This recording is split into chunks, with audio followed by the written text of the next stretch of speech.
आज हम ऋग्वेद प्रथम मंडल के जो दूसरे ऋषि हैं मेधातिथि, उनकी पावन वाणी का आरंभ कर रहे हैं। यूं तो जीवन के तत्व को समझने के लिए एक ऋषि ही स्वयं में पर्याप्त है, लेकिन फिर भी मन की भावनाओं को, प्रभु को पाने की इच्छा को और अधिक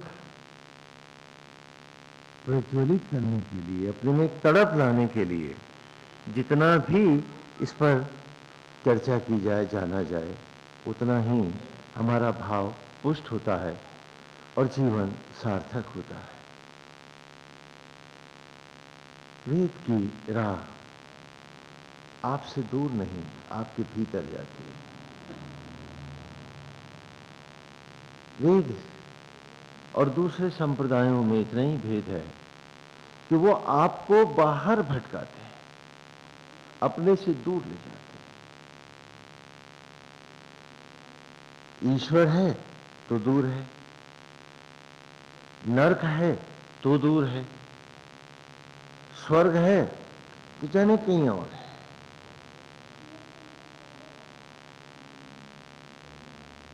और इस प्रकार वो केवल आपको कुछ कल्पनाएं देते हैं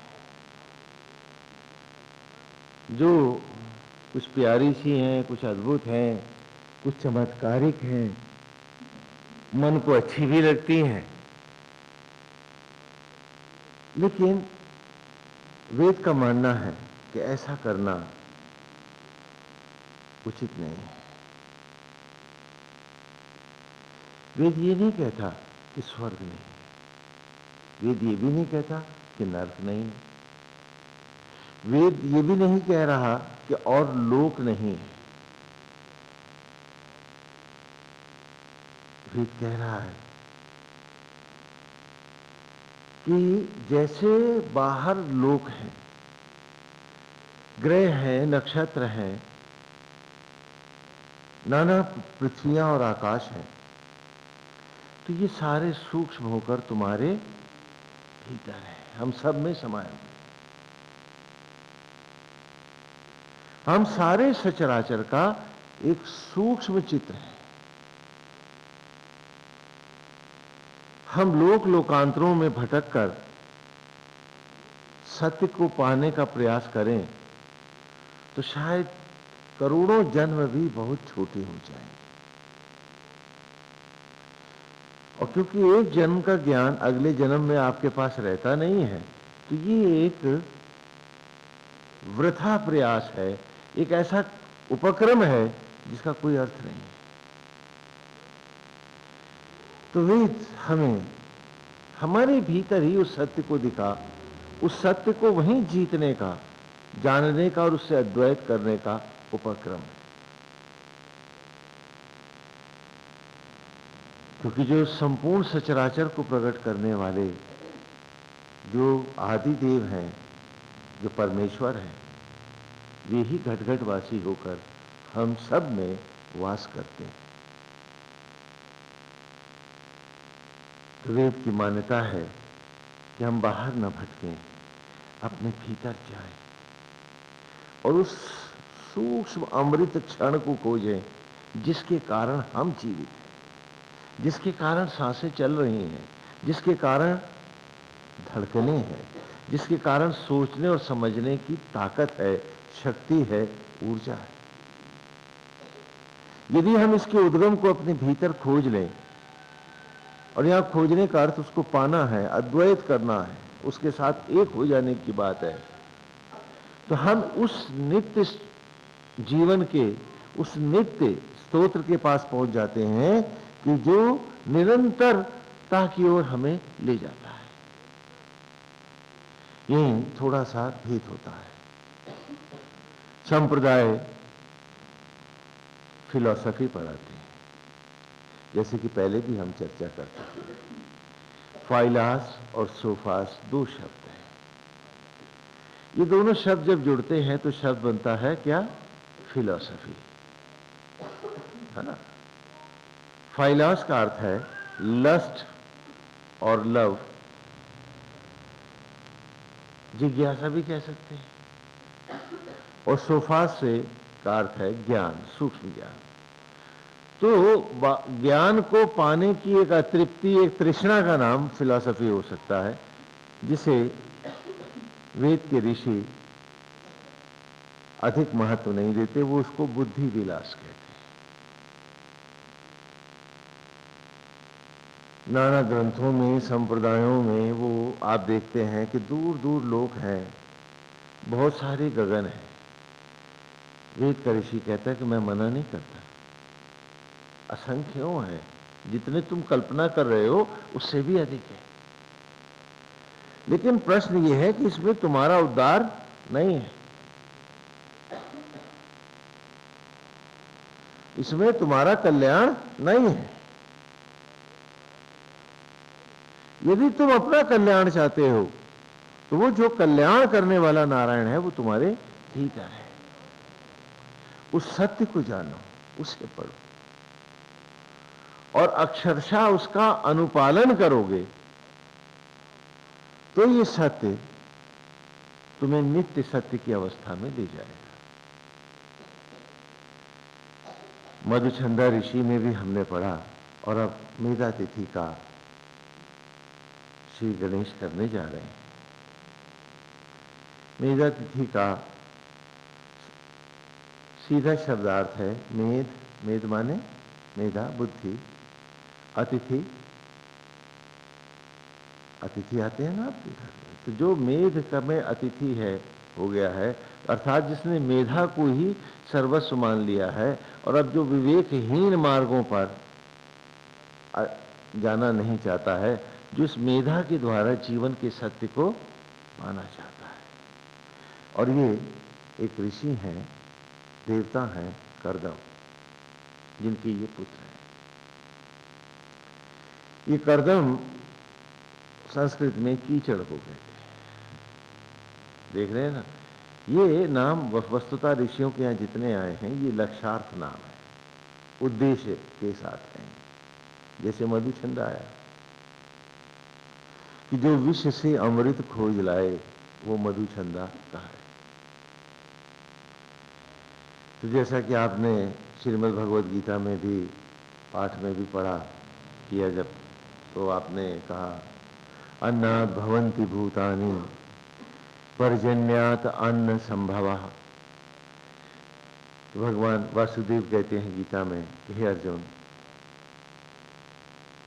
संपूर्ण भूत प्राणियों की उत्पत्ति अन्न से होती है। हाँ, अन्न ही तो आप खाते हैं जो बालक बनता है, और ये अन्न जल से उत्पन्न होता है, और इस जल में कीचड़ होता है, कर्दम होता है।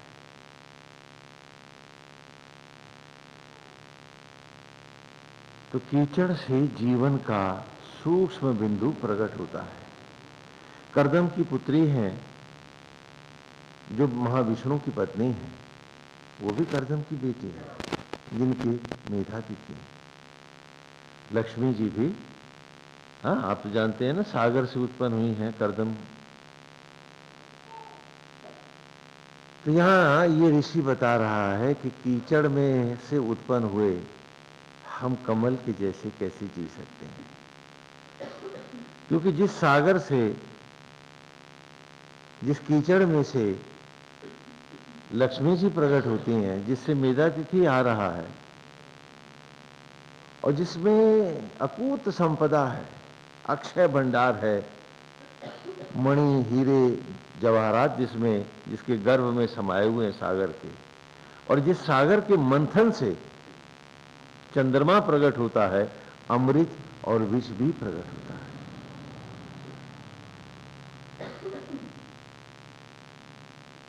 ये वो सागर है जिससे पारिजात वृक्ष प्रकट होता है। उसी सागर से मेधा तिथि भी प्रकट होता है, और उसी सागर से हम सब प्रकट होते हैं। धर्म में कहीं भेद नहीं। विशेषकर सनातन धर्म की जो वैदिक धाराएं हैं वो जीव मात्र में भेद नहीं करती। और ये सारी कथाएं ये दिखलाती हैं कि जैसे लक्ष्मी प्रकट हुई, जैसे चंद्रमा प्रकट, जैसे अमृत प्रकट हुआ है, वैसे ही तुम सब भी प्रकट हुए, हम सब हुए। क्योंकि जल से ही अन्न है और अन्न से ही हम हैं। तो ऐसा इस सचराचर में कुछ नहीं है जो हम पा नहीं सकते। हमें अपने आप को पढ़ना है और अपने भीतर उस सोई हुई सत्ता को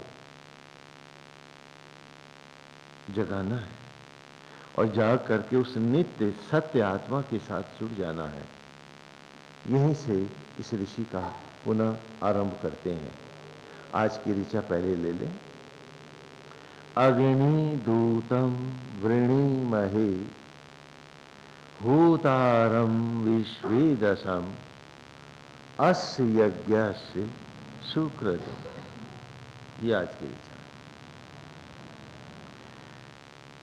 मधुचंद्र ने भी आरंभ किया था, तो वहां अग्नि दूतम की जगह हमने क्या गाया था? अग्निम ईले पुरोहितम यज्ञस्य देवम ऋतविजम होतारम रत्नधातमम। बात ऋषि से ऋषि तक चलेगी। जब सत्य एक है, उसे नाना प्रकार से भी कहेंगे तो उस एक सत्य को ही। हाँ, तो यहां कह रहे हैं अग्नि दूतम वृणीमहे। अग्नि माने तो आप जानते हैं ब्रह्म ज्वाला, सृष्टि को प्रकट करने में समर्थ वो अग्नियां। वृणी माने वर्ण करना, वर्ण करें। और यहां वर्ण करने का आप हल्का अर्थ मत लीजिए। वर्ण करने का अर्थ है कि उसमें डूब जाएं, उसके हो जाएं। जैसे पति पत्नी का वर्ण होता है, जैसे आत्मा और जीव का इस देह में वर्ण होता है, तो चलो आज लौट करके पुनः उसी ब्रह्म अग्नियों का वर्ण करें। और ये अग्नि जो है, इसके नाना भाष्यकारों ने अलग अलग ढंग से वो इसकी व्याख्या करी है, लेकिन वैदिक काल में जो हमें व्याख्या मिलती है, अंगम अंगम निहतम इति अग्नि। जो अंग अंग में व्याप्त है, जो अंग अंग की उत्पत्ति का मूल है, जो अंग अंग के जीवन की सार्थकता है, इति अग्नि, उसे हम अग्नि कहते हैं। तो ये ब्रह्म ज्वालाएं हैं, ये ऊष्मा है जो हमारे देह में हमारे जीवन को धारण करती है। और यही जो आदि ज्वाला शक्ति, जो प्रलय की ज्वालाएं हैं, उनकी ये दूत हैं, अर्थात प्रतिनिधि। ये अग्नियां ही हैं जो हमारे जीवन का मूल है। और इसी को पहले ऋषि में भी हमने कहा, अग्निम ईले, अग्नियों की, ईले माने स्तुति करें। ईले का अर्थ, यहाँ स्तुति करने का अर्थ आप पूजा आरती या थाली घुमाने भर से मत लगाइएगा, और आगे है। ईले माने होता है कि उनका वंदन करना, उनका नमन करना, अपने आप को उन्हीं में डुबा देना, उनसे अद्वैत करना, योग के द्वारा एक हो जाना। यहां केवल एक दिखावे का नाटक भर नहीं है। ईले ईले ईडे पाठ भेद है, कहीं ईड़े शब्द आया है, कहीं ईडे आया है, सबका अर्थ लगभग एक ही है। तो यहां भी हम कह रहे हैं कि अग्नि दूतम वृणीमहे। वृणी माने वर्ण करें, अहे अहो, होतारम। ये होतारम शब्द ऋग्वेद के पहले ऋषि में भी आया कि होतारम रत्न धातु। होतारम का अर्थ यज्ञकर्ता भी है और न्यौछावर करने वाले भी। तो आओ आज अपनी ही उन ब्रह्म ज्वालाओं को, जीवन के उन क्षणों को पढ़ डालें।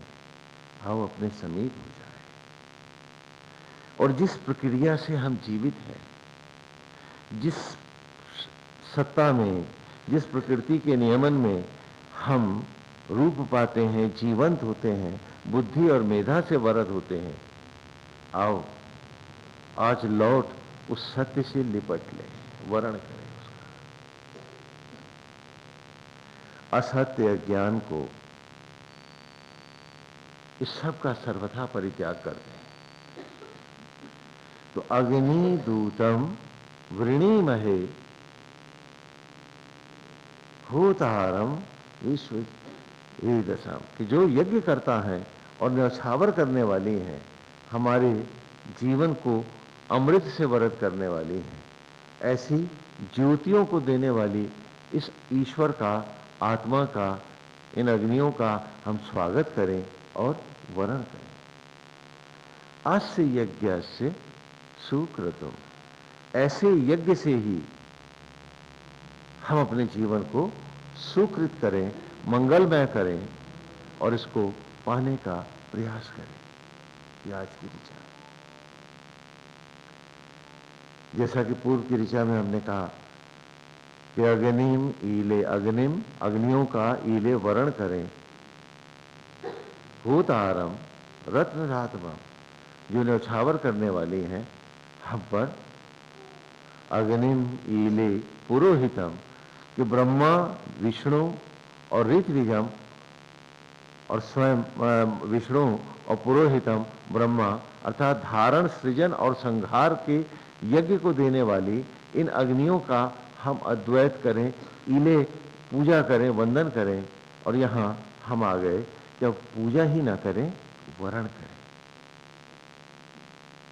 हाँ, अब हम इनका वरण करें, इनके साथ अद्वैत करें और जीवन के उन मूल उद्देश्यों को धारण करें जिनके कारण आज हम मनुष्य योनि में हैं। यदि हम आज वेद का पाठ भी कर रहे हैं, जान रहे हैं, तो क्या अगले जन्म हमें याद रहेगा? क्या पिछले जन्म का कुछ याद है हमको? इसे हम पूरी गंभीरता से लें कि हमको इस बार समय नहीं खोना है, उस सत्य को पाना है और इस सत्य का वर्ण करना है। वर्ण करने की बात बताते हैं आपको, एक उदाहरण देते हैं।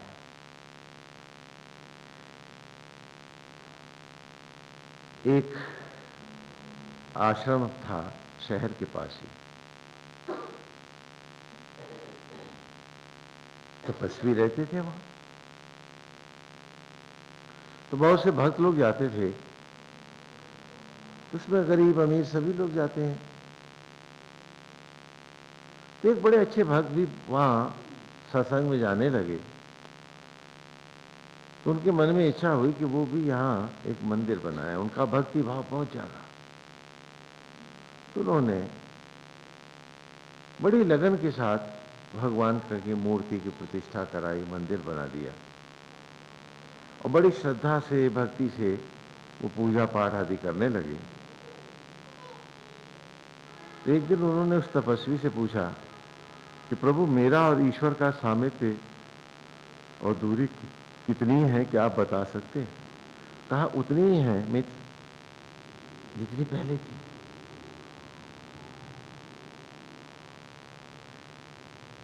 ये ठीक है कि तुम आत्म भाव से प्रेरित हुए हो, तुम आ रहे हो, दान दक्षिणा कर रहे हो, लेकिन तुम्हारी और तुम्हारे भगवान की दूरी आज भी उतनी ही है जितनी पहले थी।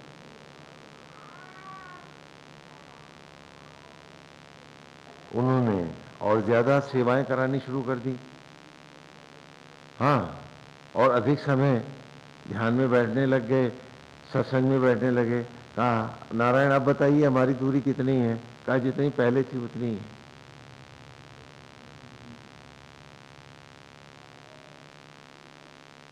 तो उन्होंने कहा कि आप मुझे कारण बताएं, इसका क्या है? कहा, तुमने मंदिर तो बनाया है,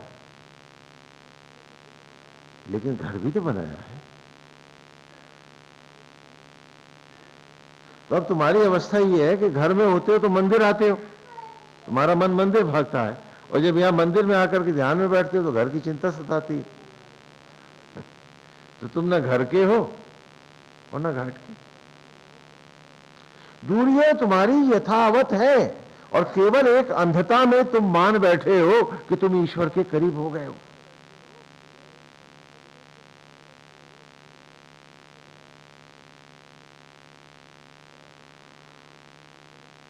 तो कहा फिर घर छोड़ दूं? कहा तो और ज्यादा घर में घुस जाओगे, क्योंकि यहां तो फिर उठते बैठते तुम्हें घर भागने की चाहत लगी रहेगी। घर में रहकर तुम घर के इतने करीब नहीं हो जितने मंदिर में रहकर तुम घर के पास हो जाओगे।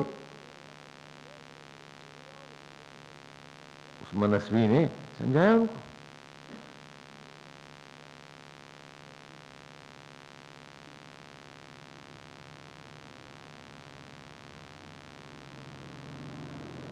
कहा कि अगर तुम यहां रह गए तो तुम और ज्यादा ईश्वर से दूर हो जाओगे, क्योंकि तुम्हें घर सताने लगेगा कि वहां होते तो ये कर लेते।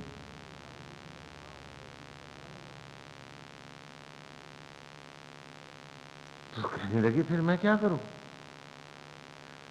कहा यदि ईश्वर के करीब होना है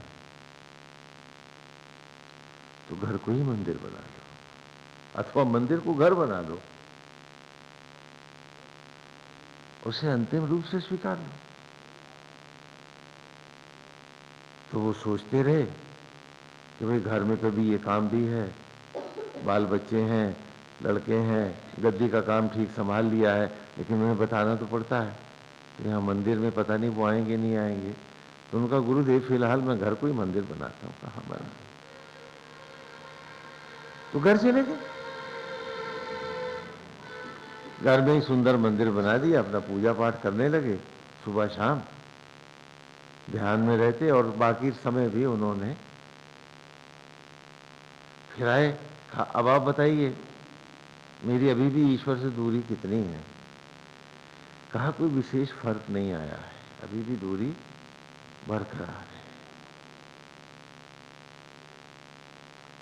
कहना अब तो 18 साल मैं घर में ही बैठा तप रहा हूं, भटक भी नहीं रहा, फिर भी आप कहते हो दूरी कहाँ है? मैं कहा हाँ अभी भी दूरी कहाँ है।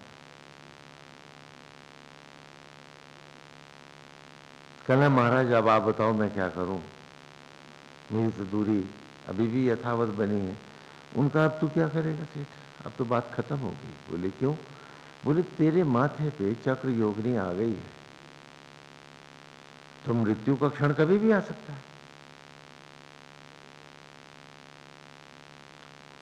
तो उनके तो हाथ पांव ठंडे हो गए।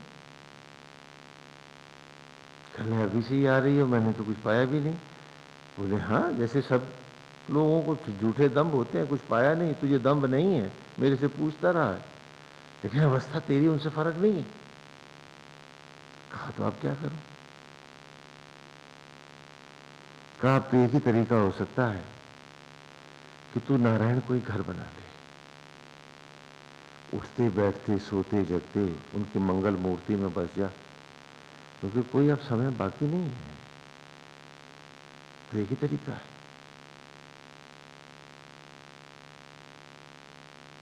उनकी मनोहारी रूप को जो मंदिर में मूर्तियों में तू सजाए है, उन्हें अपने मन में बसा ले, और मनसा वाचा कर्मणा निरंतर उन्हीं के ध्यान जप और तप में बैठ जा तू।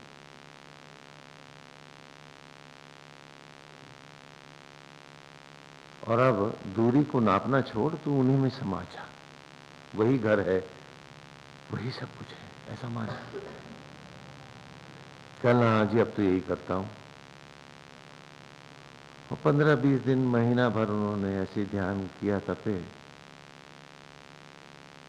तो कहने जी अभी बताइए कि मेरी मृत्यु से कितनी दूरी है?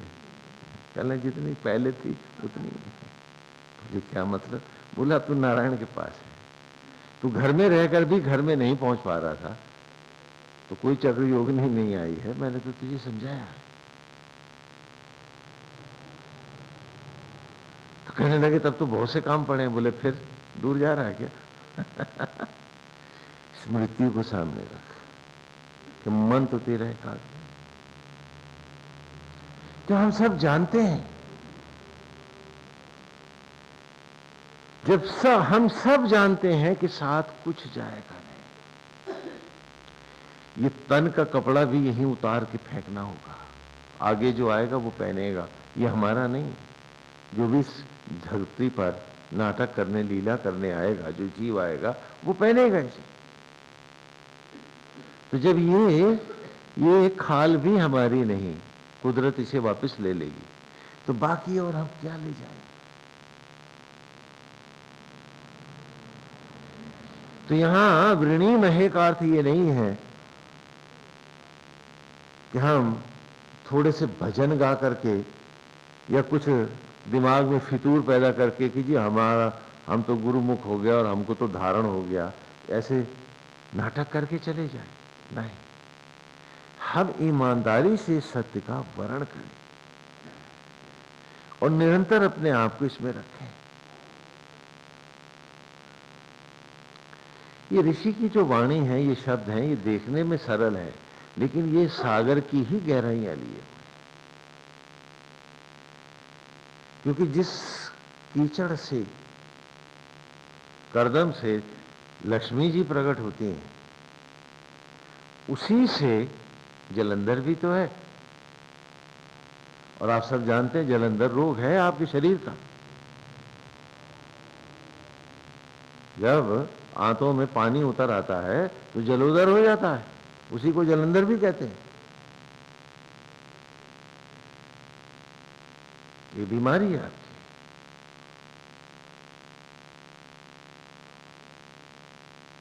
तो जहां अमृत है वहीं विष है। हमें पूरी ईमानदारी से अपने आप को पूछना है कि हम हर बार जहर के ही सौदागर क्यों बन जाते हैं? क्योंकि हम जानते हैं झूठ, धोखा, प्रपंच, ईश्वर से हट करके अपनी आस्थाओं को दाएं बाएं बिठाना और सारी जिंदगी उसी में फंसे रहना, उसी को सम्मुख रखकर, उसी को सर्वस्व मानकर, ईश्वर को नकार कर धनार्जन में लगे रहना। हमने उस जहर को ही तो अमृत माना है। और आज हमारी जो मनोवृत्तियां हैं वो सिर्फ दशानन रावण को ही धनपति मानती हैं, दशरथ को नहीं मानती कि 10 इंद्रियों को रथ कर, 10 इंद्रियों का निग्रह करके धर्म पूर्वक जीते हुए भी तो ऐश्वर्य पाया जा सकता है।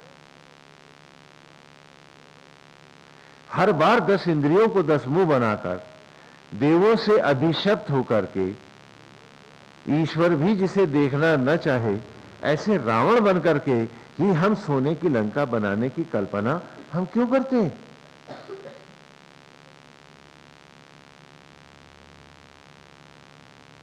क्योंकि सत्य तो बदलता नहीं है।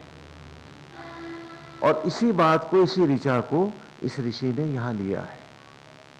उसने कहा विश्वे दशम। तो पौराणिक कथाओं में विश्वा आते हैं, उनके 10 बेटे हैं। अन्यत्र पौराणिक कथाओं में विश्वा के 10 परिगणित हैं, जो आपने नोट किए हैं कि ये विश्व के 10 परिगणित हैं, अर्थात 10 सिद्धांत है। इन 10 प्रकार से जब आप वर्ण करोगे तभी आप वर्ण कर पाओगे, तभी वो वर्ण पूर्ण होगा। विश्वे दशा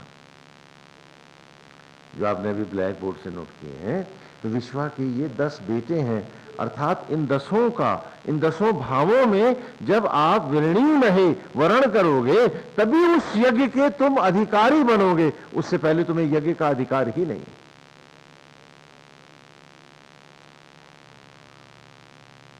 अब वो 10 आपने नोट किए हैं। पहले हैं वसु। वसु माने अग्नि भी होता है और वसु माने ऐश्वर्य भी है।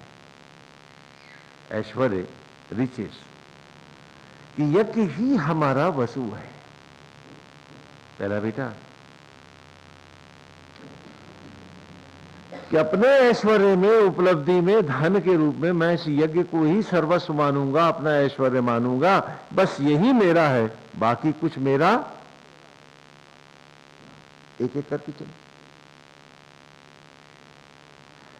लेकिन अभी क्या है कि मैं इसी को नहीं मानता हूं। मेरे बेटे हैं, मेरी बहुएं हैं, मेरे बेटियां हैं, दामाद हैं, उनके साथ व्यवहार करना है, फिर समधियों के साथ झगड़ना, उलझना, जाने क्या क्या करना। तो यज्ञ कहां से करेंगे? Let us be very very practical. उनके साथ जुड़े हुए मेरे अपने हैं, पराए हैं, अच्छे बुरे हैं, और मेरे बैंक बैलेंसेस है, मेरी प्रॉपर्टी है, मेरा ये है, मेरा वो है। जब तक ये सब है, मैं पहले बेटे को ही धारण नहीं कर पाऊंगा। वर्ण की पहली शर्त से ही परिगणित से मैं बाहर हो जाऊंगा।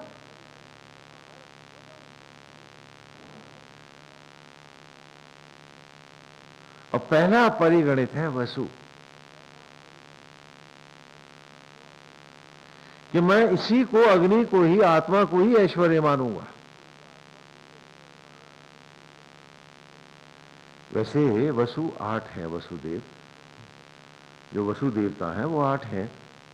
और वही महाभारत की कथा में हम आपको सुनाते हैं कि गंगा जी के 8 पुत्र बनते हैं।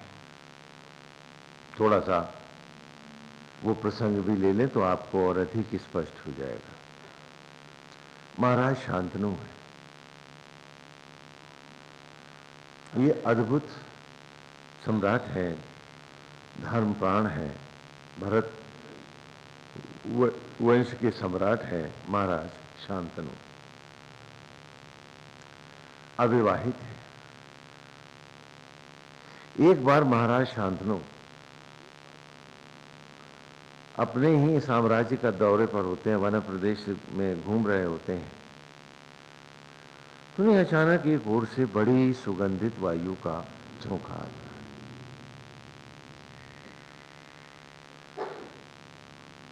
तो महाराज शांतनु उसी ओर चल देते हैं जिधर से सुगंधित हवा आ रही है, ये जानने के लिए कि इस वायु को में ये सुगंध कैसी घुली है जो बड़ी सम्मोहक है। तो जब महाराज शांतनु पहुंचते हैं तो गंगा की नदी के तट पर जा पहुंचते हैं और देखते हैं कि एक बड़ी ही सुंदर युवती वहां बैठी है और वो अपने बालों को सुखा रही है नहाने के बाद। तो जब वो बालों को फटकती है, झटकती है, तो उससे प्रताड़ित होकर वायु का जो लहरें उठती हैं तो उनमें एक अद्भुत महक और सुगंध फैलती चली जाती है। तो महाराज शांतनु उस देवी के पास पहुंचते हैं और उससे कहते हैं कि देवी आप कौन हैं? देवी आप कौन हैं? और आप इस निर्जन द्वीप पर अकेली क्यों बैठी हैं? और उसके रूप को देख करके जाने क्यों सम्राट आसक्त हो जाते हैं और उससे कहते हैं कि देवी क्या आप अविवाहित हैं? तो उसने कहा कि आप कौन हैं और आप इस प्रकार के प्रश्न क्यों कर रहे हैं? कहा कि मैं सम्राट हूं जम्बूद्वीप का, मैं भरत कुल नंदन शांतनु हूं।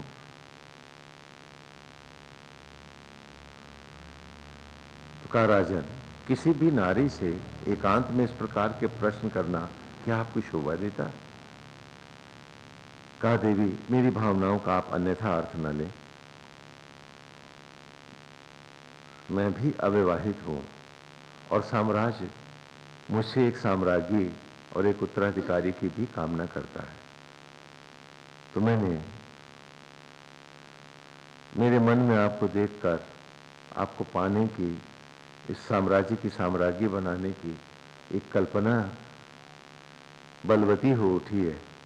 इसी कारण मैंने बड़ी विनम्रता से तथा आपका पूर्ण आदर करते हुए आपसे ये पूछा है। तो उस देवी ने कहा कि राजन, मेरी 2 शर्तें। 2 क्या है? 2 शर्तें। यदि आप उनको मान लेंगे तो मुझे आपसे विवाह करने में कोई आपत्ति नहीं होगी। तो कहा वो क्या है? कहा पहली बात, आप मुझसे मेरा अतीत नहीं जानना चाहेंगे। आप ये नहीं पूछेंगे कि मैं कौन हूं, मैं कहां से आई हूं।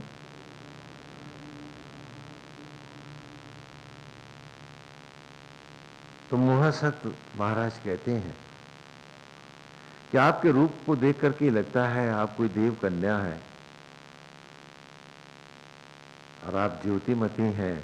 आपके अतीत को जानने के लिए का क्या प्रयोजन? भला अग्नि से कोई पूछता है कि उसका अतीत क्या है? महाभारत में कहा राजन, दूसरा जो संकल्प आपको लेना है कि जो मेरे मन में आया मैं करूंगी, आप मुझे रोकेंगे नहीं। कहा आप तो ज्ञानी हैं, विदुषी हैं, तेजस्वी हैं, आप तो धर्म प्राण हैं, आप गलत काम क्यों करेंगे? तो मुझे इस संकल्प को भी स्वीकारने में कोई कष्ट नहीं।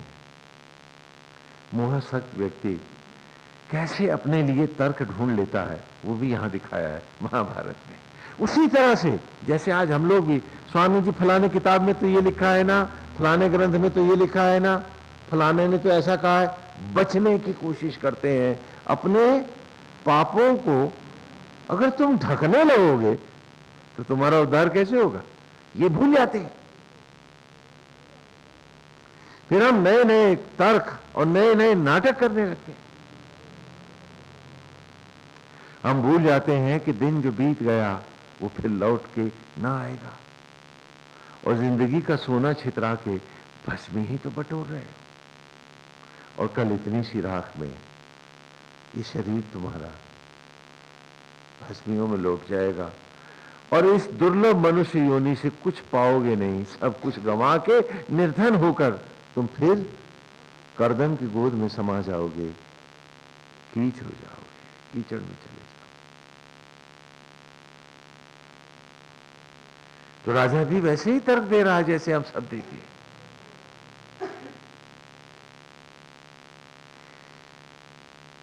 राजा मान जाते हैं और उनको लेकर के वो साम्राज्य में आते हैं। विधिवत विवाह होता है, साम्राज्ञी हो जाती है। नाम उन्होंने बताया ही नहीं है, बस महारानी है, यही उनका नाम है। समय के साथ उनका पहला पुत्र उत्पन्न होता है और सब लोग बड़े प्रसन्न हैं कि उत्तराधिकारी मिला साम्राज्य को।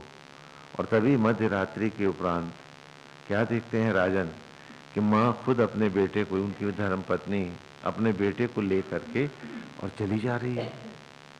अब राजा संकल्पबद्ध है कि न टोकेंगे न पूछेंगे, जो मन में आएगा करेगी। तो कुछ बोलते नहीं, चुपचाप उसके पीछे जाते हैं। तो क्या देखते हैं कि वो गंगा के तट तक जा पहुंची है, बच्चे को लिए हुए, अपने ही शिशु। और इससे पहले कि राजन सोचे कि यहां क्यों आई है, उसने बच्चे को गंगा जी में फेंक दिया। तड़प उठते हैं महाराज शांतनु कि कैसी मां है जो अपने पुत्र का ही वध कर डालती। भयभीत है, लेकिन क्रोधित भी है। पुत्र को खोने की पीड़ा भी उनके मन में है, लेकिन बेचारे कुछ पूछ नहीं पाते। वो भी चुपचाप लौट आते हैं। समय के साथ दूसरा पुत्र हुआ, सब प्रसन्न हैं, लेकिन तभी पता चला कि महारानी ने अपना बेटा उठाया और ले जाके गंगा जी में डुबा के, और ऐसा वो 7 बार करती है। कितनी बार करती है? 7 बार करती है वो। 8वीं बार फिर संतान होती है उसको। और फिर वो उसी प्रकार जब पुत्र को लेकर गंगा नदी के किनारे पहुंचती है तो राजा भी पीछे जा रहे हैं, तब उसको वहीं जाकर के रोक देते हैं, ठहर जाओ। और उसको अपशब्द भी कहते हैं कि तू देवी है, कौन है, अपने ही पुत्रों का वध कर रही है।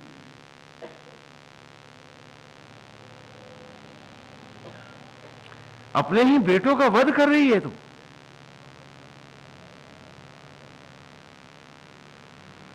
ऐसी निर्दयी नारी की तो मैंने कल्पना भी नहीं की। राजा कहते हैं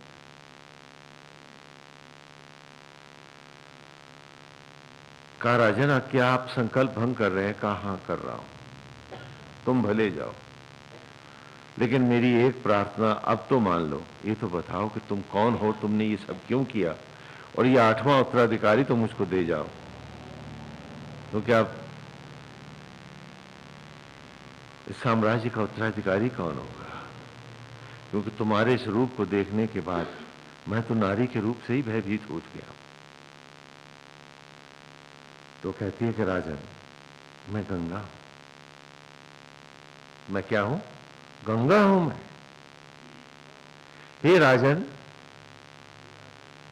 ये 8 वसु थे जो पूर्व काल में अभिशप्त हुए। ये अपनी पत्नियों के साथ व्यवहार कर रहे थे ऋषि के आश्रम के समीप। तो इसी 8वें वसु ने कामधेनु गाय ऋषि की चुरा ली, लोभ के वशीभूत होकर। अलग अलग पौराणिक कथाओं में अलग अलग है कि इंद्र के अप्सराओं के नृत्य हो रहे थे और वो हंस पड़ा वगैरह वगैरह, कई तरह की कहानियां हैं। लेकिन अब हम सब में जाएंगे तो फिर पुराणों में ही रह जाएंगे, वेद में नहीं लौट पाएंगे, इसलिए केवल स्पर्श लेते हैं। तो कहा ये अभिशप्त हुए, और जब बच्चा कामधेनु का रंभाया, रोया और मां नहीं लौटी, तो ऋषि ने योग मार्ग से देखा तो उसे वसुओं की करतूत लगी।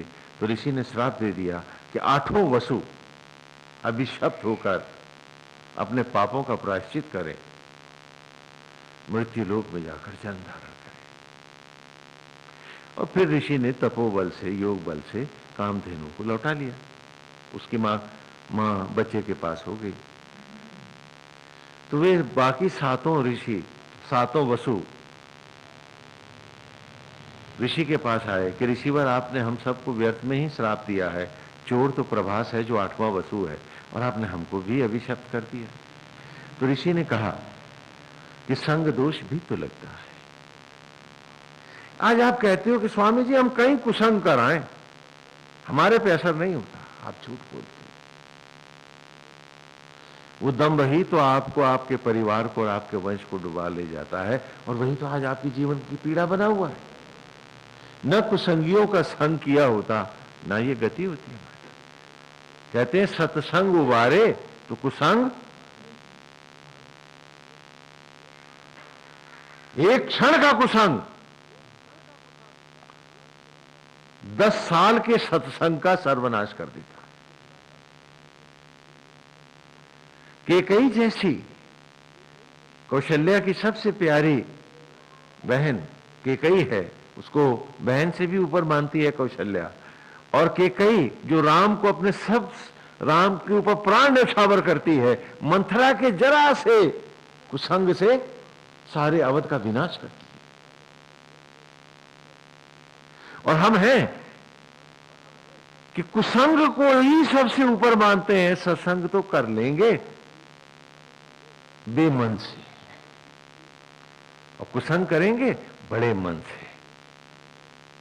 कैसे उद्धार होगा हमारा?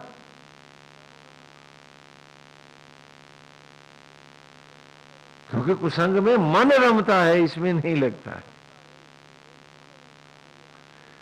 तो कहा कि 8 वसुओं से कहा कि तुम सबको जाना होगा, जन्म धारण करना होगा, क्योंकि संग दोष का पाप तुमको भी लगा है।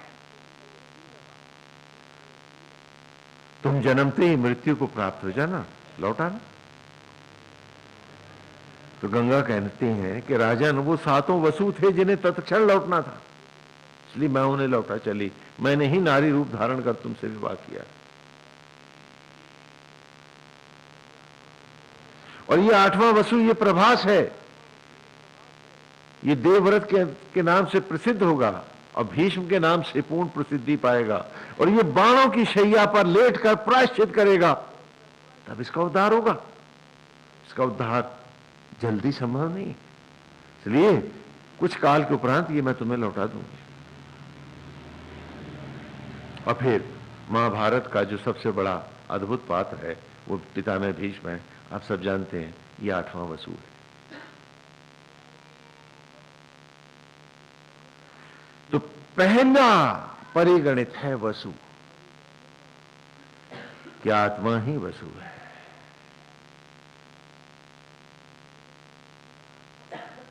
मैं आत्मा को ही अपना ऐश्वर्य सर्वस्व सब कुछ मानूंगा, बाकी सब जगह निमित्त रहूंगा।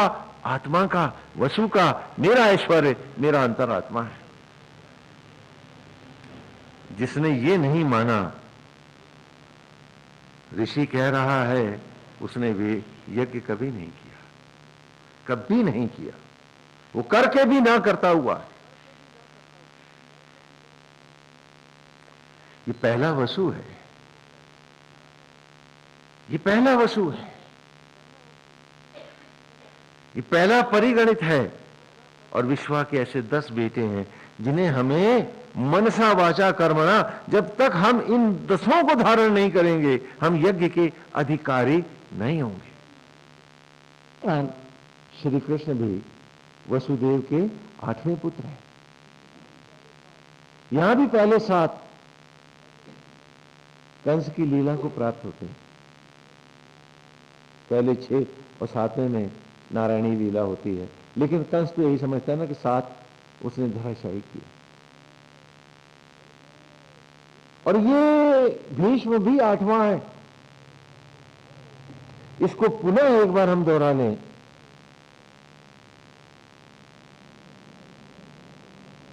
मधुचंदा में ये दोनों ऋचाएं 2 योद्धाओं की तरह आमने सामने खड़ी हैं, जैसे महाभारत में खड़े हैं भीष्म और श्री कृष्ण। कृष्ण ने कहा है कि वो अस्त्र धारण नहीं करेगा। क्या कहा? अस्त्र नहीं धारण करेगा। और भीष्म ने कहा है कि उठवा न दो। हाँ, पितामह भीष्म ने कहा है कि मैं इनसे आज शस्त्र उठवा के रहूंगा।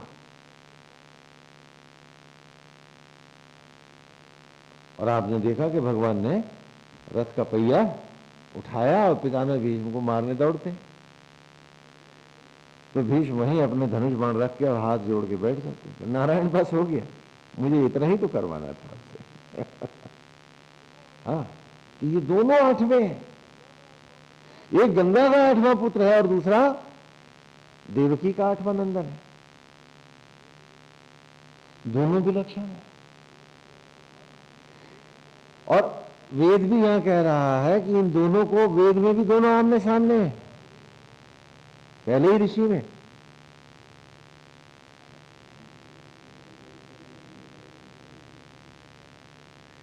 क्या कह रहा है? पहला भीष्म, पहला भीष्म की है, वो लेते हैं कि केतुम कृणवन अकेतवे पेशो मर्या अपेश से समुषद भेल अजाय था। केतु कहते हैं ध्वजा को। केतु माने फ्लैग, ध्वजा। और ध्वजा किसका प्रतीक है? ईगो का, दंभ का। तुम्हारे पास भी बहुत सी ध्वजाएं हैं।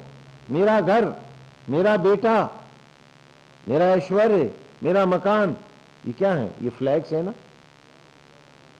तो यहां वो कह रहा है वसु 8वां, केतुम कृणवन अकेतवे, अरे ध्वजाओं को जला दे, राख करते। अकेतव, अकिंचन हो जा। केतुम कृणवन अकेतवे पेशो मर्या अपेशसी। पेश कहते हैं भेद जगत को, मेरा तेरा, अपना पराया, ऊंच नीच, जात पात, पवित्र अपवित्र। तो तो पेश भेद जगत की मर्यादा, सीमाओं को तोड़, अपेश पुनः मूढ़ हो जा, सीए राममय समुषद भी अजाय था। जो सम उषद भी अजाय था।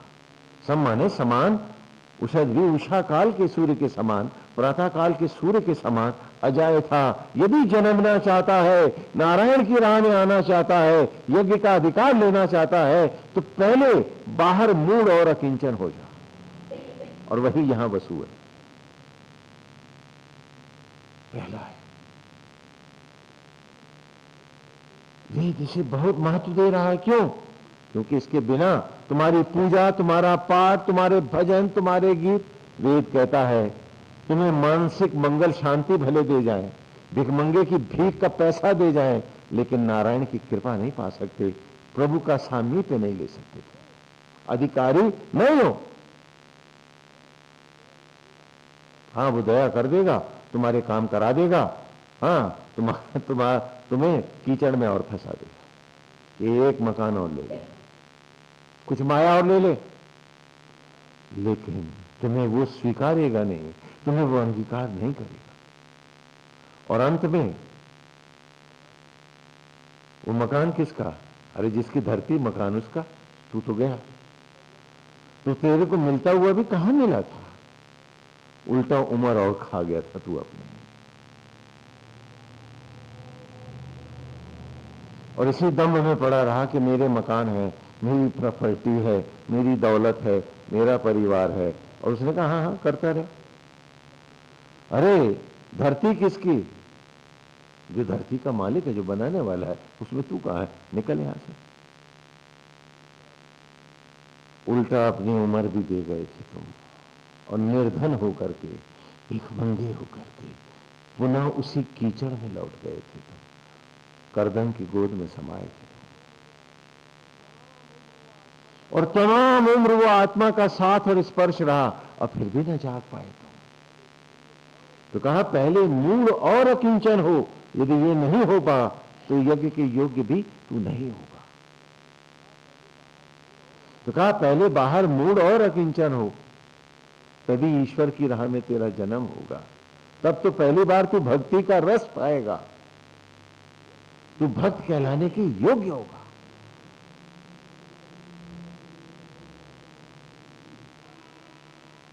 भक्ति का अर्थ माला फेरना नहीं है, प्रभु में अपने आप को ऐसे मिलाना है जैसे मिश्री और जल मिल जाकर के शरबत हो जाते हैं, उनमें ऐसे तुझे मिल जाना है।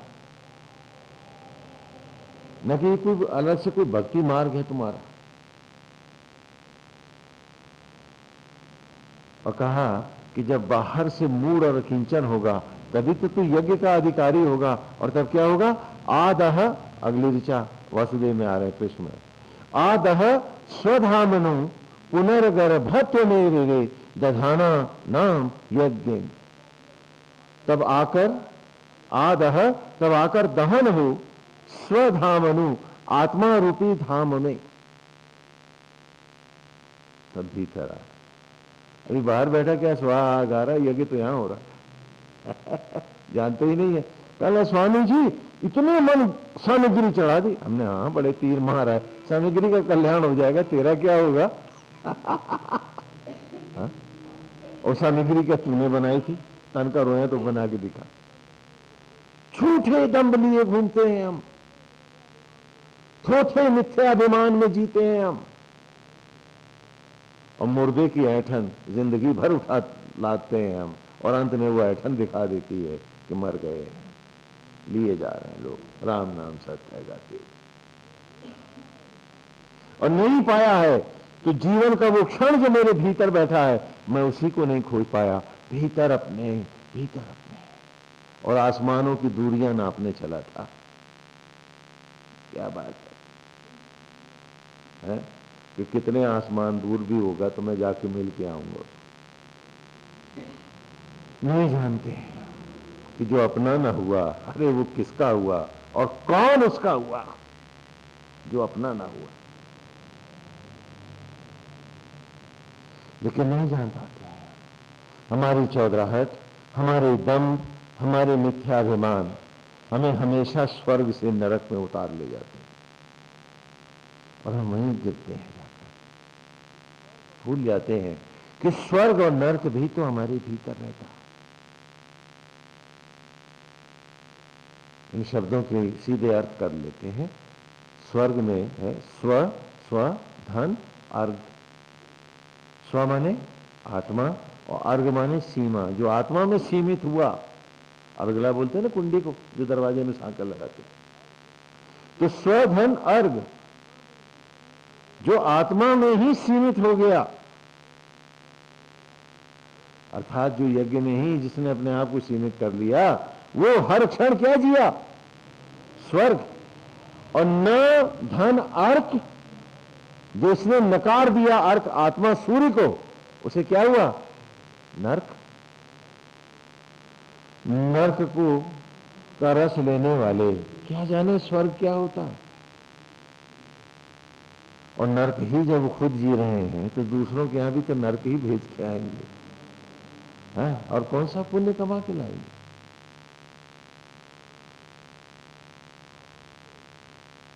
आप सोचो, अगर गौ माता गाय अपनी गायों को दावत देगी तो हरा चारा ही तो बटोरेगी। सिंह दावत देगा तो क्या लाएगा? मांस लाएगा। और शूकर अगर दावत देगा तो क्या लाएगा? जिन्होंने वो राह वो भोजन ही बना रखा है और उसी में उन्हें मजा आता है, तो वो दूसरों के घर भी प्यार से क्या देख के आएंगे? ये समझने की बात है। इसलिए वो वेद समझ के भी नहीं समझ पाएंगे। कहा आदह स्वधामनु, अरे आ दहन हो आत्मा रूपी धाम में, पुनर्गर्भत्व मेरे रे, और उसी के गर्भ से ज्योतिर्मय सूर्य बन के उत्पन्न हो, प्रकट हो जा। दधाना नाम यज्ञ, तब यज्ञ के नाम को चरितार्थ कर, तब कहे कि तूने यज्ञ को पाया है, कहे कि तू यज्ञ की राह आया। ये थोथे नाटक, ये ड्रामे तुम्हें क्या दे जाएंगे? तुम्हारे जीवन के सत्य को भी तो जुटला जाएंगे, और चिता की लकड़ियों पर तुम न होगे, सब झूठ हो जाएगा। तो पहला जो यज्ञ का परिगणित है कि मेरा आत्मा, मेरा यज्ञ ही मेरा सर्वस्व है और नहीं है कोई। आत्मा ही मेरा ऐश्वर्य है, वही मूलधन है, वही सर्वस्व है। बाकी जगह जो कुछ है वो वसु का है, मैं उसका निमित्त हूं। हाँ, तो पहला परिगणित क्या हुआ? और दूसरा है विश्वा का बेटा सत्य। दूसरा पुत्र आपने ब्लैक बोर्ड से नोट किया है ना? दूसरा क्या है? सत्य। सत्य माने सत्य है, और सत्य माने प्रकृति है। कि संपूर्ण सचराचर में जो कुछ भी है वो सब भी इस यज्ञ का है। मैं इसी का दूत हूं, अपनी ही आत्मा का प्रतिनिधि हूं। यहां मैं अग्निदूत हो गया कि मैं आत्मा का दूत बनकर विश्व के इन 10 पुत्रों का वर्ण करूंगा। तो अग्निदूतम वृणीमहे, मैंने कहा ना कि सप्तधारा होती है वेद, और ये मेरे लिए आया। पहले स्तुति में आया है, उससे पहले ज्ञान में आया है, और तीसरी धारा में यही ऋचा जब आएगी तो ये आत्मस्थ हो जाएगी, मेरे प्रति ऑटो सजेशन बनेगी कि अग्निदूतम वृणीमहे, कि मैं आत्मा का ही दूत बन करके यज्ञ का वर्ण करूंगा। और संसार कैसे जीऊंगा? वो तारम, अपने आप को न्यौछावर दूंगा मैं सचराचर को, विश्व दशम, इन 10 पर मैं न्यौछावर होकर जीऊंगा। जो कुछ है मैं अपनी आत्मा का दूत हूं, मेरा आत्मा ही मेरा सर्वस्व है, और बाकी जगह मैं आत्मा का दूत बनकर उसके सचराचर पर न्यौछावर हूं। तो वसु है, दूसरे पे सत्य है। क्या हम जीना चाहेंगे ऐसे? क्या हम अपने दंभ, मिथ्याभिमान, झूठ और कपट छोड़ पाएंगे? थोड़ा हम अपने से पूछते भी चले, अपने आप से पूछते चलो, पूछते चलो कि कभी धुलोगे, कभी ये मैल हट पाएगी मेरे अंतर से? हम सब पूछे, क्योंकि एक कोना भी महल का रह गया तो यज्ञ का अधिकार समाप्त हो जाएगा। यज्ञ वो बलवान है, यज्ञ के द्वारा सृष्टि है, यज्ञ के द्वारा अनंत अवस्था पाई जा सकती है, लेकिन उस यज्ञ के उत्तराधिकारी तो बन के दिखाएं, तो उसके हम योग्य तो होकर दिखाएं। हाँ, कि क्या हम उसके योग्य हैं? पहला वसु, दूसरा सत्य। इसलिए राममय कि संपूर्ण सचराचर में नारायण को ही सब में देखता हुआ और स्वयं को उसका प्रतिनिधि मानता हुआ, निमित्त मानता हुआ ही मैं जीऊंगा। फिर मेरे घर का क्या होगा? हा? मेरी चौराहट का क्या होगा? क्या हम हटाने को राजी हैं? क्योंकि आज भी सत्य अडिग है, अटल है। और वो सत्य क्या है? चिता की लकड़ियां। क्या हमें कोई कह सकता है कि वो झूठ है? बोलो। और सारी उपलब्धियां हमें कहां लिए जा रही हैं? उम्र का सोना गंवा करके। हम पूछें अपने आप से,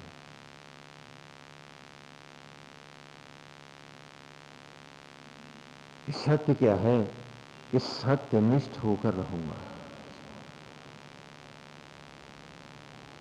अब किसी के साथ छल कपट नहीं करूंगा, और सचराचर में एक नारायण भाव रखूंगा,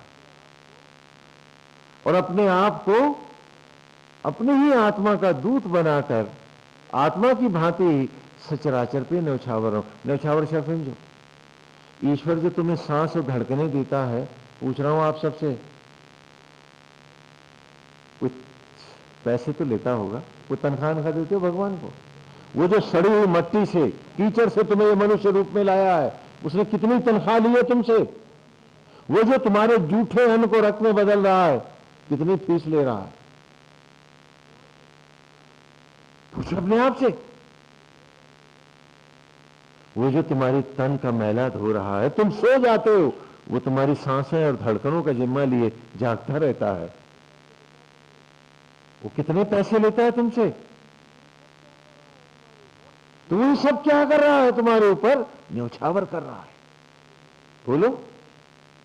न्यौछावर कि जिसमें कोई भाव नहीं, सम्मान का भी तो भाव नहीं है। ये भी नहीं कहने आता कि मैं करता हूं। आता है क्या? तुम तो 10 जगह गाने जाओगे कि मैंने ये करके दिखा दिया, तो कहने भी नहीं आता। तो अग्नि दूतम वृणी नहे होतारम विश्वेदसम, कि हर ओर मैं अपनी आत्मा का दूत बन के जीऊंगा। मेधा तिथि ने कहा है, तभी तो मेध में अतिथि बनूंगा। मेरी दस्तक होगी मेरे विवेक में जाकर, तभी तो मेरी आवाज पहुंचेगी उस अनंत के पास,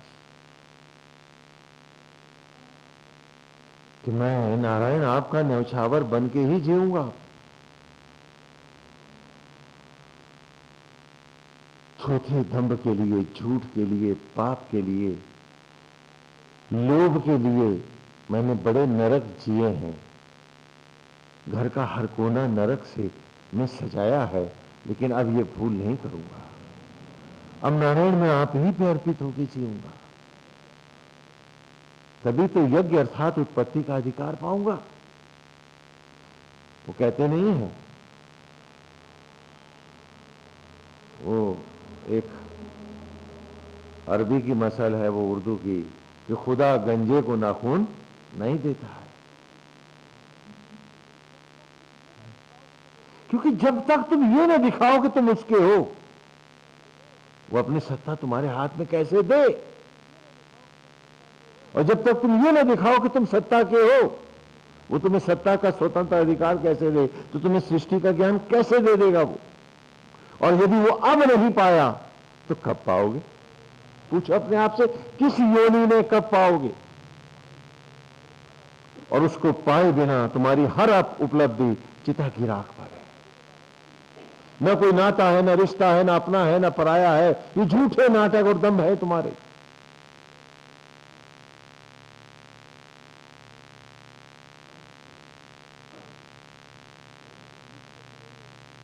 इसमें कुछ भी सच नहीं है, सब झूठ है। क्योंकि मरने के बाद स्वप्न में भी ना आ पाओगे घर अपने, न दिख पाओगे अपने रिश्तेदारों को। सारे डर जाएंगे और तुम्हारी गया कराएंगे कि भगाओ इसको यहां से, निकालो इसको यहां से, ये तो प्रेत बन गया। कौन सा दंभ लिए जीते हैं हम लोग, कि सुनकर भी नहीं सुनना चाहते हैं हम लोग, जानकर भी नहीं जाना चाहते हैं, भागते हैं, डर जाते हैं कि सच का सामना नहीं कर पाएंगे। क्यों नहीं कर पाएंगे?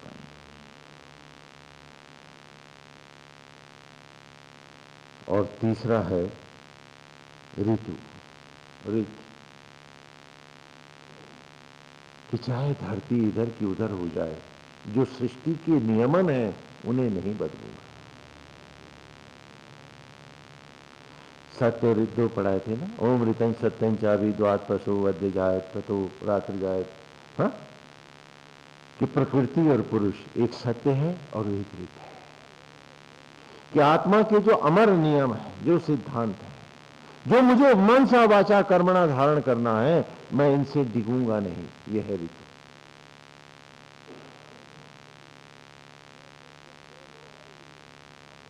कि अपने लोभ के लिए, अपनों के लिए भी मैं अटल रहूंगा, अब टलूंगा नहीं, क्योंकि एक आत्मा के अतिरिक्त मेरा कोई अपना नहीं, और क्योंकि वो आत्मा सब में है इसलिए सब मेरे हैं, आत्मस्थ भाव के कारण, अन्यथा कोई मेरा नहीं।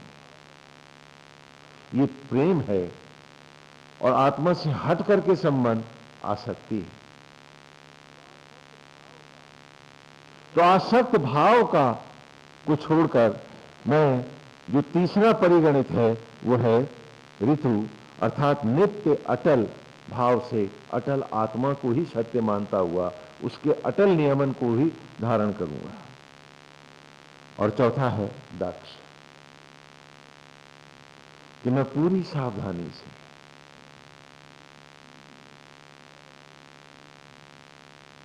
हाँ, पूरी सावधानी से धर्म पूर्वक इस आत्म भाव में ही जीऊंगा, इस यज्ञ का होकर, यज्ञ का निमित्त बनकर स्वयं को इस यज्ञ का दूत मानता हुआ ही जीऊंगा। ये दक्ष है।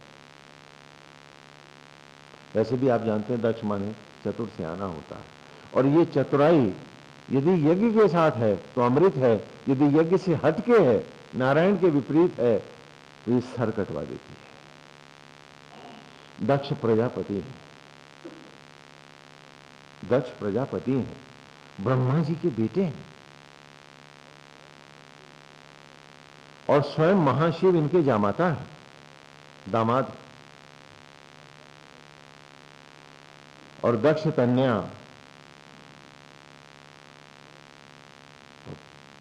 उमा जी हैं,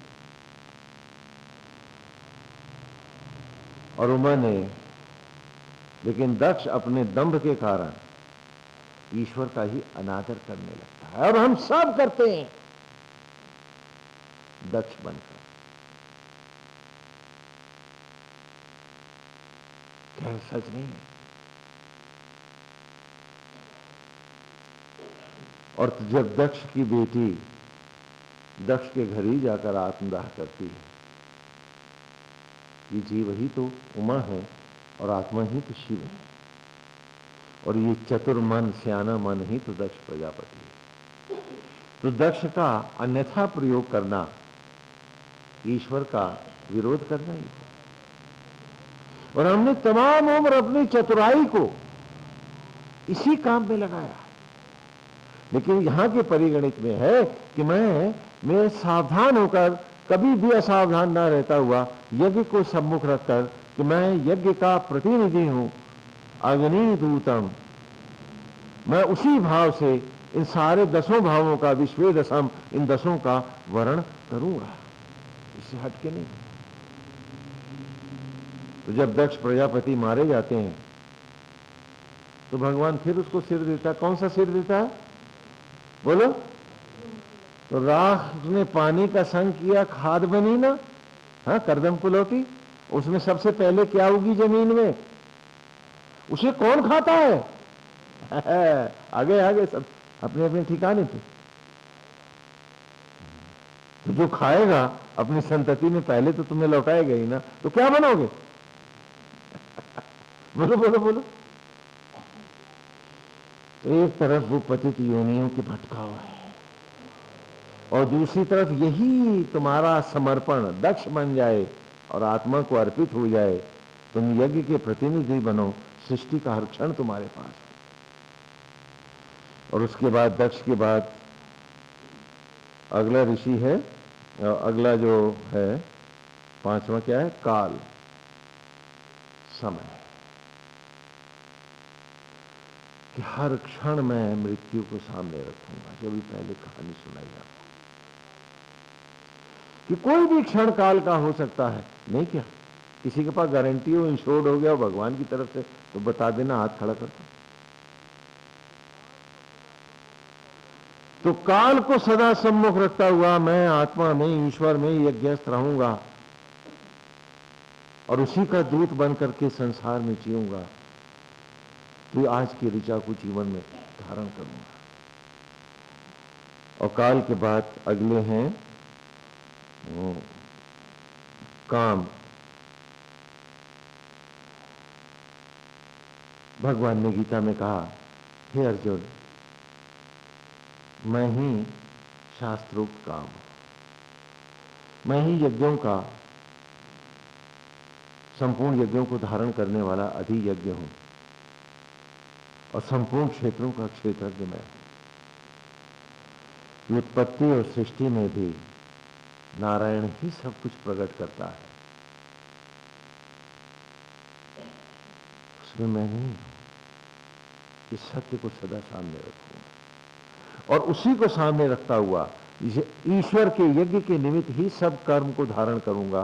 इंद्रियों का भी प्रयोग आत्मस्थ ईश्वर के हित में ही होगा, सृष्टि के हित में होगा, यज्ञ के लिए होगा, अन्यथा मैं पूर्ण काम रहूंगा। हाँ, और उसके बाद है धृत, काम के बाद धृति। धृति का अर्थ होता है धारण करना,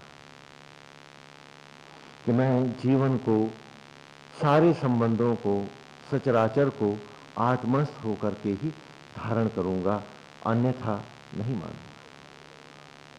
कि जो सृष्टि को धारण करने वाला है मैं उसका निमित्त हूं, तो जो सृष्टि का मालिक है धारण वही करता है, मैं केवल निमित्त रहूंगा।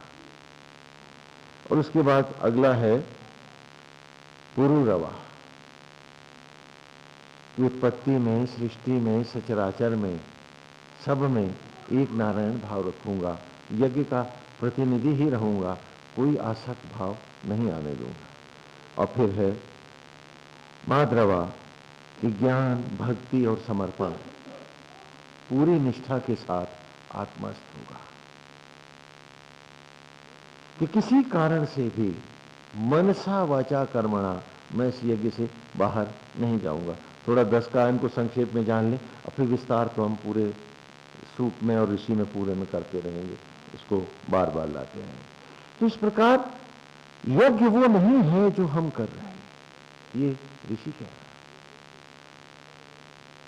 है। ये नहीं कि मंदिर अलग रहे और घर अलग रहे और घर और मंदिर के बीच में मैं न घर का न मंदिर का। हाँ, अब आगे वो मुहावरा हटाई दूं बीच में से, आप लोगों को बुरा लगता होगा, है ना।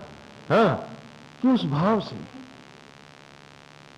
कि सदा सत्यनिष्ठ होकर हम आत्मस्थ होकर जिएंगे, पूर्ण काम होकर उसकी मस्ती बन के, उसी की मुस्कुराहट बन के कि नारायण आप ही हैं।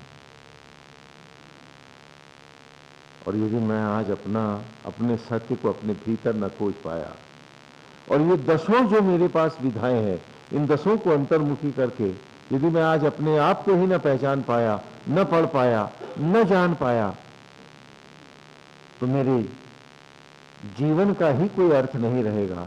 तो पूजा, भक्ति और यज्ञ वो किस काम के। इसी को नाना कथाओं में और लीलाओं में नाना प्रकार से पुराणों आदि में समय समय के साथ संत, ऋषि और मनीषी जन दिखलाते रहे कि यज्ञ, जैसा कि पूर्व के ऋषि में हमने पढ़ा कि मित्रम हुए पूत दक्षम वरुणम चा ऋषादसम धियम घृताची साधनता। तो हर ऋचा घूम फिर कर एक दूसरे के ही एक ही सत्य को बार बार दोहराती है। यहाँ दूसरे सूक्त में हमने पढ़ा था कि जिन्होंने मित्रम हुए पूत दक्षम, कि जिन्होंने अपने अंतर में महाप्रलय की अग्नियों को, 12 आदित्यों को प्रज्वलित किया और उसी में जलकर हुए जो पूत पवित्र च ऋषादसम, और तथा जिन्होंने नष्ट कर दी, मार दी सारी उपलब्धियां अपनी और हो गए साधनता अकिंचन। साधनता भिखमंगे कहते हैं, भिक्षु, जिसके पास कुछ नहीं होता, हो गए अकिंचन। धियम घृताची, तो ऐसे अकिंचन ही ब्रह्म ज्ञान को, ब्रह्म विद्या को, सृष्टि के रहस्यों को धारण करते हैं। और वही आज इस ऋचा में भी हम कह रहे हैं कि अग्नि दूतम वृणीम अहे, वृणीम अहे, आओ आज आत्मा के दूत बन जाए। बहुत घर द्वार के तुमने नाटक कर लिए, बहुत बहुत हम सब भटक लिए।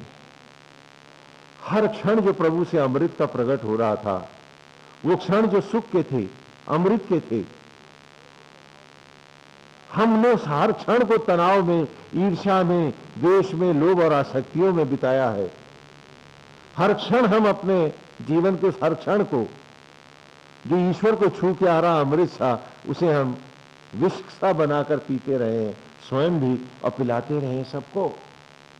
तो आओ आज यज्ञ का वर्णन करें, आओ आज जीवन के सत्य को धारण करें, आओ आज आत्मस्थ होने का हम संकल्प करें कि अग्नि दूतम वृणीम अहे, कि आओ अहो चलो आज आत्मा के दूत बन जाए। आओ आज सत्यनिष्ठ हो, आओ आज सभी प्रकार से, हर ओर से हम आत्मस्थ हो जाएं और अस्य यज्ञ से सुकृत, और ऐसे यज्ञ को धारण करें जो संपूर्ण सचराचर का मंगल करने वाला है, जो सबका को शुभत्व देने वाला है, जो सृष्टि का कल्याण करने वाला है, जो जीवन को उत्पन्न करने वाला है।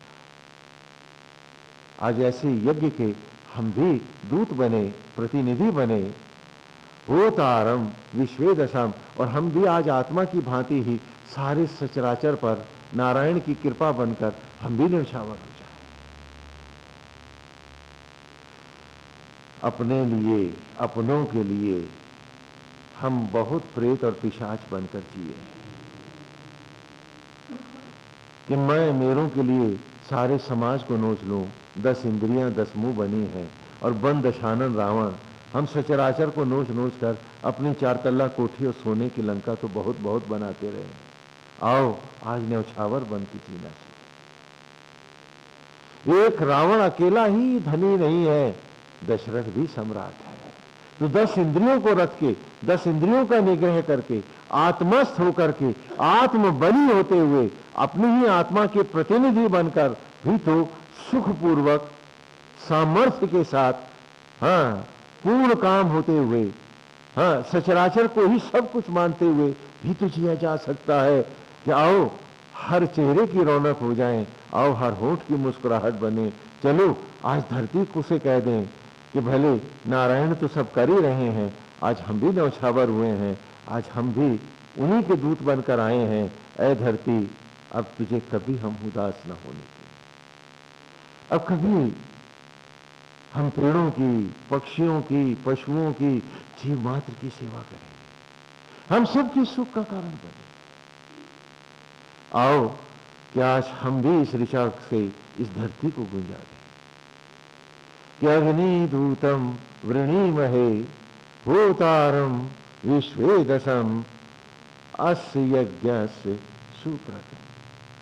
क्या जैसे ही यज्ञ को हम आज धारण करेंगे, आज हम इस धरती का वरदान बन के दिखाएंगे। और जब तक हम सचराचर का वरदान नहीं बनेंगे, हम प्रभु के द्वारा वरद भी तो नहीं हो पाएंगे। वो जो दूसरों से रखते हैं पाने की इच्छा, खो जाता है उनका राम। क्योंकि हमें हर व्यक्ति जानता है कि आत्मा ही सांस है, वही धड़कन है, वही मेरे जूठे अन्न को शबरी का राम बन के मेरा अंतरात्मा ही भोजन को रक्त में बदलता है। और वो पेट न भरे तो क्या किसी का पेट भरता है? हम सब जानते हैं, लेकिन मानते नहीं है। अपने अज्ञान और आसक्तियों के कारण हम विषयों के दूत बनते हैं, हम पाप के दूत बन जाते हैं, और नहीं बनते हैं तो अग्निदूत नहीं बन पाते। तो चलो आओ आज एक काम कुछ ऐसा भी कर दिखाएं जिसके लिए ये मट्टी, ये धरती, उस कीचड़ में भी तड़प के उभारा है हमको। तभी तो करदम के घर मेधातिथि आया। वो कीचड़ जो छू जाए तुम्हारे वस्त्र को तो तुम कपड़े धोने जाते हो। वो इतना मैला है, मलिन है, लेकिन उस मलिन ने भी तुम्हें तन दिया है और तुम हो कि सारी सृष्टि को उससे भी कहीं अधिक मलिन बना रहे हैं। हम पूछे अपने आप से कि ये विषय, ये वासनाएं तो उस कीचड़ से भी बुरे हैं, क्योंकि ये कीचड़ तो जीवन देता है, ये तो जीवन का विनाश करते हैं और सारे सुखों का विनाश करते हैं। उस कीचड़ के साथ तुम राजी हो, उस पाप के साथ हम सब जीना चाहते हैं।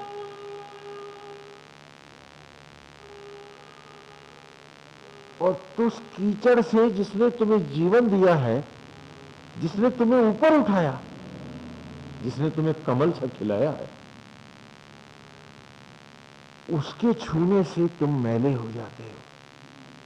और ये मैल जो विचारों का, आचरण का, स्वभाव और आसक्तियों का लादे फिरते हो, ये तो कुछ उत्पन्न नहीं करता। पैशाचिकता, प्रेत, पीड़ा, यही तो उत्पन्न करता है। तो आए आज इस यज्ञ को, इस सूत्र को, इस ऋषि को हम मनसा वाचा कर्मणा धारण करें कि अग्नि दूतम वृणीमहे होतारम विश्वेदसम अस्य यज्ञस्य सुकृतम्। कि नारायण, आज हमारा संकल्प है प्रभु, वो क्षण जो जीवन के पाप में गए वो गए, अब कोई सांस पाप की ओर न जाएगी। हम धरती का अमृत बन के दिखाएंगे। आज हम वेद की इस राह, इस ऋषि की राह चलें। हर क्षण तुम्हारी ज्योतियों में धुलते रहेंगे, तपते रहेंगे। रोम रोम हमारा तुम्हें से झंकृत और पुलकित होता रहेगा। हे यज्ञ, हम तेरे ही दूत बनकर, तेरे ही निमित्त बनकर, तेरे ही लिए, तेरे ही सचराचर में नौछावर बनकर जिए।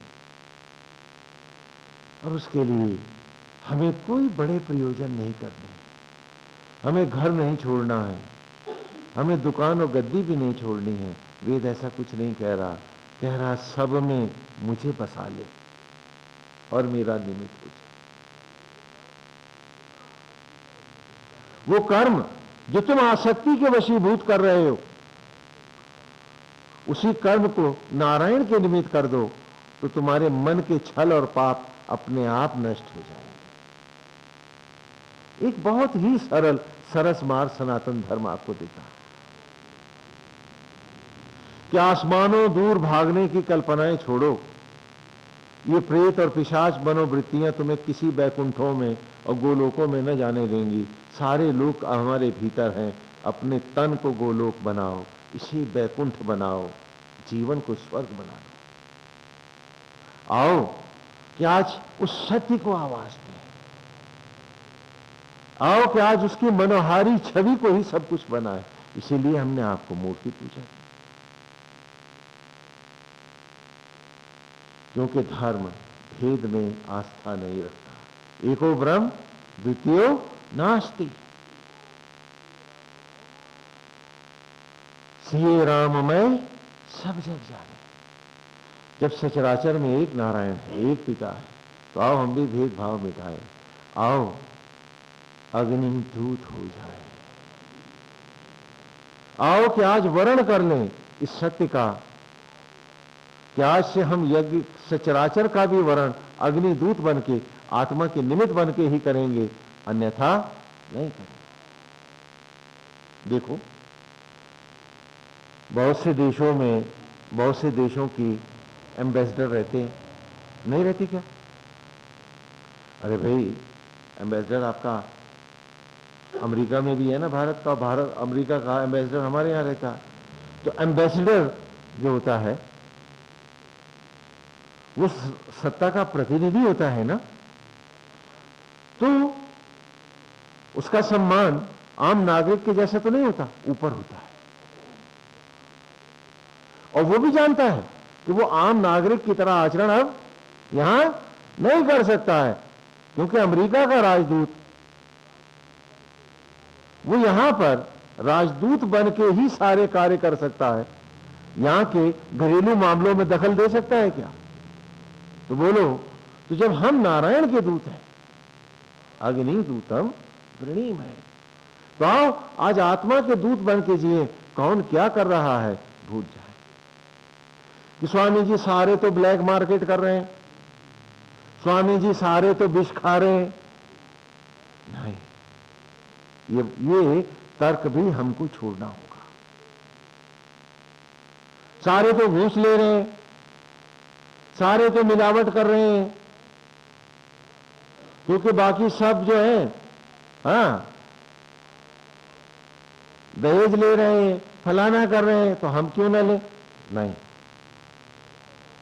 ये सब छोड़ना होगा आपको, क्योंकि एम्बेसडर ऐसा नहीं कह सकता। उस देश के लोग क्या कर रहे हैं, उन देश के लोगों के या उस राष्ट्र के कार्यक्रम में एम्बेसडर को अधिकार ही नहीं प्रवेश करने का। तो हमें भी कौन क्या करता है ये सब देखने का अधिकार आज से हम अपना छोड़ते हैं। बोलो कि सारी दुनिया क्या करती है उससे हमें कुछ लेना नहीं। बोलो, लेते हो संकल्प कि अब आज के बाद हम अपने आप को अपनी आत्मा का दूत बना करके रखते हैं कि वी आर एम्बेसडर्स ऑफ सनातन सरकार। बाकी यहां हम उन्हीं के दूत के रूप में रहेंगे, उन्हीं के निमित्त बन करके रहेंगे। और क्योंकि हमारी सरकार सचराचर पर न्यौछावर है, तो हम भी सचराचर का न्यौछावर बन के रहेंगे, लेकिन लिप्त किसी से नहीं होंगे। लेकिन लिप्त किसी से नहीं, हम सबके सुख का कारण बनेंगे। लेकिन एम्बेसडर क्या यहां कोई दुकान खोल सकता है भारत में, अमेरिका का? बोलो, तो इच्छा भी किसी से नहीं रखी। वो हमारी सरकार हमको भेजेगी तनख्वाह, नहीं भेजेगी क्या? और वही भेजता है, और जब तक वो तनख्वाह भेजता है तभी तक सांस और धड़कन है। और जिस दिन उसने कहा कि अब आगे कोई सैलरी नहीं है, उसी दिन हम आउट हो जाते हैं। बोलो बोलो बोलो। तो आज से हमारा संकल्प है कि हम इस ऋचा को अपने जीवन में धारण करेंगे। देखिए, अब आप ही लोगों का था कि वेद सुनाइए स्वामी जी, वेद पढ़ाइए। हाँ, वरना इस वेद को लेकर के हमने पहले भी बहुत डांट खाई है। कई धर्म गुरुओं ने हमें चुनौती दे दी है कि मैं स्त्रियों को वेद क्यों पढ़ाता हूं और ब्राह्मणेतर जातियों को क्यों पढ़ाता हूं, मुझे कुंभी पाक नरक भी जाना होगा। ऐसा कहा उन्होंने, चिट्ठियां भेजी। और बाद में कहने लगे जवाब क्यों नहीं देते हो? हमने कहा मुकदमे का फैसला तो आपने पहले ही कर दिया कि नरक जाना होगा, तो जब मुकदमे का जजमेंट हो गया तो अब केस क्या प्लीड करूं? हाँ, मुझे वो नरक पसंद है क्योंकि वो स्वर्ग से भी सुंदर होगा। ये सब सुनना पड़ा है। अब फिर आपने कहा वेद पढ़ाओ, तो पढ़ा रहे हैं। तो भाई पढ़ भी रहे हो ना, तो पढ़ने का मतलब जीने से है, चलने से है। अरे छोड़ो ना उस कलुष में रखा क्या है, आओ कुछ और खूबसूरत, कुछ ज्योतिर्मय, कुछ जगमगाता सा करते जाएं। चलो वक्त के माथे पर हम भी कुछ ज्योतियों के हस्ताक्षर बनाते जाएं। तो आज इसी भावना से हम इस ऋषि को धारण करें कि अग्नि दूतम वृणीमहे होतारम विश्वेदसम अस्य यज्ञस्य सुकृतम। कि आज से हे आत्मा, हे यज्ञ, हे अधिपति, हम तेरे दूत बनते हैं। जैसे बजरंगबली हनुमान जी श्री राम के दूत हैं, हे आत्मा हम आपके दूत हैं। हम आप ही का निमित्त होकर संपूर्ण सचराचर में आपके नाम की शोभा करेंगे, आपके नाम के न्यौछावर करेंगे। हम किसी को पीड़ा न देंगे, हम किसी का मैल नहीं बनेंगे, हम किसी को सताएंगे नहीं। हम तेरे नाम के न्यौछावर देंगे और तेरी मुस्कुराहट बनकर, तेरी ज्योति बनकर हर अंधेरे को रोशन करेंगे। हर दुखती आंख को एक खुशी की चमक देंगे। मुरझाए चेहरों पर एक मुस्कुराहट बन के जिएंगे। हम तेरे हो जाएंगे। इसी भावना से आए सीधे बैठ जाएं, पलकों को झुका दें और नारायण का, भगवान का मनोहारी रूप का दर्शन करें कि आज से हम भी हे यज्ञ आपको अर्पित हुए, हम आपके हुए। अब आपके अतिरिक्त और कुछ न होगा, बस आप ही रहेंगे, आप ही रहेंगे। सीधे बैठ जाएं, पलकों को झुका दें और उनके रूप का ध्यान करें। गोविंद हरि हरि ओम नारायण। हरि ओम नारायण गोविंद हरि हरि ओम नारायण। भगवान हम सबको अमर ज्योति दें, ये सत्य की राह दें और आज की ऋचा को हम इसी प्रकार अपने जीवन में धारण करते चलें। हम अग्नि के दूत बने, उसी की ज्योतियों में सदा सदा के लिए बस जाएं। हम धरती का अमृत बने और हमारा जीवन सृष्टि के उस अमृत को हम तक लाए। क्योंकि यदि आवागमन से मुक्त होना है तो आवागमन से मुक्त है आत्मा, उसी का होकर उसी के जैसे जीना होगा।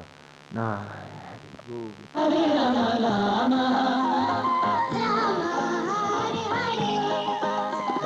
हरे कृष्णा कृष्णा कृष्णा